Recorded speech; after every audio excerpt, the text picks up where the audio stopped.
शमीर शिब्रा के पास आता है और शिब्रा को आकर कहता है कि शिब्रा, तुम्हें मेरी मोहब्बत का यकीन करना ही होगा। तुमने मेरे साथ बहुत बड़ा धोखा किया है। जिसको सुनकर वो कहती है कि तुम्हें शर्म आनी चाहिए ये बात बोलते हुए। धोखा मैंने नहीं बल्कि धोखा तुमने दिया है।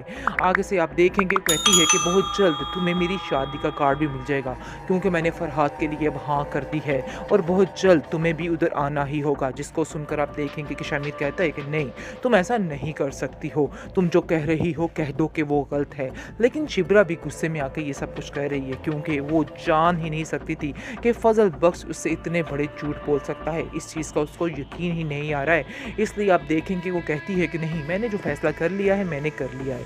खैर, ये बात का जिक्र करता है शामिर सुकैना से और सुकैना को कहता है कि तुम्हें अपनी बहन को समझाना होगा किस तरह बेवकूफ़ों वाली बातें कर रही है, क्यों इस तरह की हरकतें कर रही है। आगे से आप देखेंगे कि वो उसको कहती है कि आप फिक्र मत करें, मैं उसको समझाऊंगी और वैसा कुछ भी नहीं करेगी।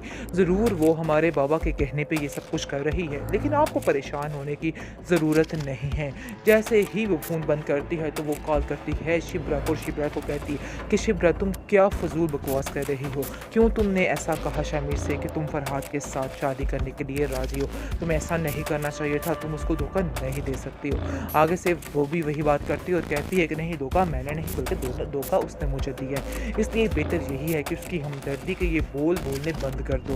और मुझे तुम पर भी बहुत ज़्यादा दुख है कि तुम ये सब कुछ जानते हुए भी अनजान बनी रही और तुमने हमें एक लफ्ज़ तक नहीं बताया है।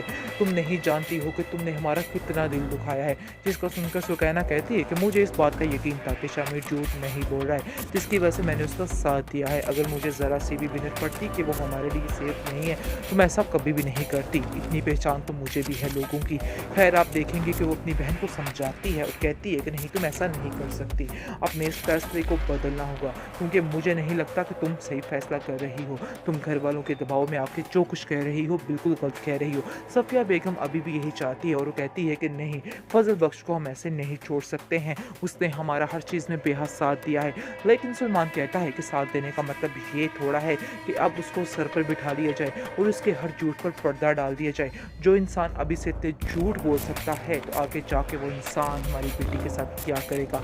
इसलिए मैं इस मामले पे यकीन उससे इस पर नहीं कर सकता। लेकिन सफ़िया बेगम का दिल अभी भी ये बात मानने को तैयार नहीं है कि फजल बख्श गलत इंसान है। वो यही जानती है कि नहीं, फजल बख्श झूठ नहीं बोल सकता। यानी कि दो वोट हो चुके हैं, एक उसकी माँ का और एक सुकैना का। ये दोनों हमेशा साथ देंगे शामिर का और कहेंगे कि नहीं, शिब्रा गलत कर रही है, शिब्रा को ऐसा नहीं करना चाहिए और उसको अपना फैसला बदल लेना चाहिए और बात मान लेनी चाहिए शामिर की और उस पर यकीन भी करना चाहिए। कहती है शिब्रा को कि शिब्रा, तुम्हें मानना होगा, मैं तुम्हें ऐसे नहीं रहने दूंगी। तुम नहीं जानती हो कि तुम गलत कर रही हो। बाबा की बातों को बिल्कुल मत सुनो और उनकी बातों को इग्नोर कर दो। जो हकीकत है उसका साथ दो और हकीकत यही है कि तुम्हें जो सोच रही हो वैसा ही करना है और ये सब कुछ करने से तुम्हारे हाथ कुछ भी नहीं आने वाला है। बिल्कुल तुम अकेली रह जाओगी। अपने दिमाग से सोचो कि तुम्हें क्या करना है। तुम्हें किसी की एक नहीं सुननी, क्योंकि मैं अब नहीं चाहती हूँ कि तुम्हारी ज़िंदगी के साथ कोई भी खेल खेले। इसलिए बेहतर यही है कि मेरीन को भी अपनी ज़िंदगी से बाहर निकाल फेंको। वो सिर्फ़ और सिर्फ़ तुम्हें ज़लालत के और कुछ नहीं दे सकती है और जानबूझकर तुम्हें खिलाफ़ कर रही है शमीर के। लेकिन तुम्हें ऐसा नहीं करना है, उसके खिलाफ़ बिल्कुल भी नहीं होना है और किसी की बातों में नहीं आना है। सिर्फ़ वो देखो जो सच है और जो तुम्हें सच लग रहा है। कभी इनकी बातों में आकर तुम किसी को ऐसे अपने से दूर मत करना। जिसको सुनकर शिप्रा को तसल्ली होती है कि वो जो कुछ सोच रही है उसको ऐसा ही सोचना चाहिए। इस बात में सुकैना भी उसका साथ देती है। बेहतरीन ड्रामा सीरियल इश्क मोशन में आप देखेंगे जी, बहुत ही ज्यादती हो चुकी है शामिर के साथ। शामिर के हाथ आखिर क्या आया, सारी जिंदगी गुलामी कर करके, जिंदगी से मुराद है कि कितना टाइम उसने गुलामी कर करके शिब्रा और उसके खानदान की। लेकिन असल में आकर देखिए कि शिब्रा का बाप किस तरह से उसको दूध काटता है और कैसे धिक्के मार के वहां से निकाल देता है। लेकिन जी सफिया बेगम के दिल से अभी तक शामिर उतरा नहीं है। वो चाहती है कि सारे गिले शिकवे ख़त्म हो जाए और वो शामिर की बात मान ले, क्योंकि वो चाहती ही थी शुरू से कि ऐसा ही हो। खैर, शिब्रा भी कोई फैसला नहीं कर पा रही। उसको तो समझ ही नहीं आ रही कि आखिर वो क्या फैसला करे और क्या ना करे, क्योंकि वो एक गहरी कश्मकश में आ चुकी है और उसकी समझ से बिल्कुल बाहर हो चुका है कि उसको क्या करना और क्या नहीं करना है। इस बात ने उसको मज़ीद टेंशन बढ़ा दी है, क्योंकि वो इतनी सख्त परेशान है कि परेशानी के आलम में वो कहती है कि मुझे तो कुछ समझ नहीं आ रही कि मैं क्या करूं, मैं किसका साथ दूं और किसका ना दूं। वो अपने बाप की तरफ देखती है तो मज़ीद परेशान हो जाती है, क्योंकि उसका बाप चाहता ही नहीं है कि ये लड़की अब मज़ीद अपने कदम आगे बढ़ाए। लेकिन जब वो सुकैना की बातें सुनती है तो फिर वो ढीली हो जाती है और कहती है कि नहीं, मुझे सुकैना की बात ही सुननी चाहिए, सुकैना बिल्कुल ठीक कह रही है। लेकिन उसका दिल भी यही कह रहा है जो सुकैना कह रही है। लेकिन अभी वो खामोश हो जाती है, क्योंकि वो परेशानी के आलम में समझा ही नहीं पा रही कि आखिर उसे क्या करना है और क्या नहीं करना है। लेकिन उसकी माँ उसको कहती है कि बेटा, जो फैसला करना अपने दिल से करना, अपने दिमाग से करना, किसी की ना सुनना। ये तुम्हारी ज़िंदगी है और मैं तुम्हारी ज़िंदगी के साथ कोई भी खिलवाड़ नहीं होने दूंगी। तुम जानती हो जैसा कि सुकैना की शादी मेरी मर्ज़ी के ख़िलाफ़ की गई है और मैं बिल्कुल भी राज़ी नहीं थी उस घर में उसे भेजने के लिए, लेकिन उसके नसीब के आगे मैं कुछ भी नहीं कर पाई।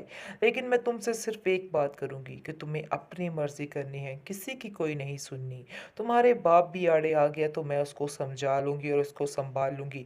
तुम्हें बिल्कुल भी फ़िक्र नहीं करनी, किसी की भी फ़िक्र नहीं करनी है। ख़ैर, काफ़ी ज़्यादा हौसला मिल रहा है, आप देखेंगे कि शिप्रा को इस बातों का, और वो खामोश हो जाती है। लेकिन मेहरीन से जैसे ही उसकी मुलाकात होती है तो मेहरीन उसको कहती है कि बस अब ये काम ख़त्म करो, यानी कि जितनी जल्दी हो सके। मैंने तो तुम्हारे बाप के बारे में सुना था कि वो बहुत ईमानदार इंसान है। आखिर कैसे वो इसको अपना दामाद बना सकता है, कैसे शमीर के साथ तुम्हारी शादी करवा सकता है। उसको ऐसा हरगिज़ नहीं करना चाहिए। इतना बड़ा धोखा भी दिया उसने और आप लोग फिर उस पर कैसे यकीन कर सकते हैं। जिसको सुनकर शिप्रा कहती है कि ये आपका मसला नहीं, ये हमारे घर का मसला है और मैं आपको बिल्कुल भी हक नहीं देती कि आप मेरे घर के मसलों में कुछ भी बोलें। दूसरी तरफ सुकैना की कॉल आती है जी और कहती है शिप्रा को कि शिप्रा, तुम्हें मानना होगा, मैं तुम्हें ऐसे नहीं रहने दूंगी। तुम नहीं जानती हो कि तुम गलत कर रही हो। बाबा की बातों को बिल्कुल मत सुनो और उनकी बातों को इग्नोर कर दो। जो हकीकत है उसका साथ दो, और हकीकत यही है कि तुम्हें जो सोच रही हो वैसा ही करना है। और ये सब कुछ करने से तुम्हारे हाथ कुछ भी नहीं आने वाला है, बिल्कुल तुम अकेली रह जाओगी। अपने दिमाग से सोचो कि तुम्हें क्या करना है। तुम्हें किसी की एक नहीं सुननी, क्योंकि मैं अब नहीं चाहती हूँ कि तुम्हारी ज़िंदगी के साथ कोई भी खेल खेले। इसलिए बेहतर यही है कि मेरीन को भी अपनी ज़िंदगी से बाहर निकाल फेंको। वो सिर्फ़ और सिर्फ़ तुम्हें ज़लालत के और कुछ नहीं दे सकती है और जानबूझकर तुम्हें खिलाफ़ कर रही है शमीर के। लेकिन तुम्हें ऐसा नहीं करना है, उसके खिलाफ़ बिल्कुल भी नहीं होना है और किसी की बातों में नहीं आना है। सिर्फ़ वो देखो जो सच है और जो तुम्हें सच लग रहा है। कभी इनकी बातों में आकर तुम किसी को ऐसे अपने से दूर मत करना। जिसको सुनकर शिप्रा को तसल्ली होती है कि वो जो कुछ सोच रही है उसको ऐसा ही सोचना चाहिए। इस बात में सुकैना भी उसका साथ देती है।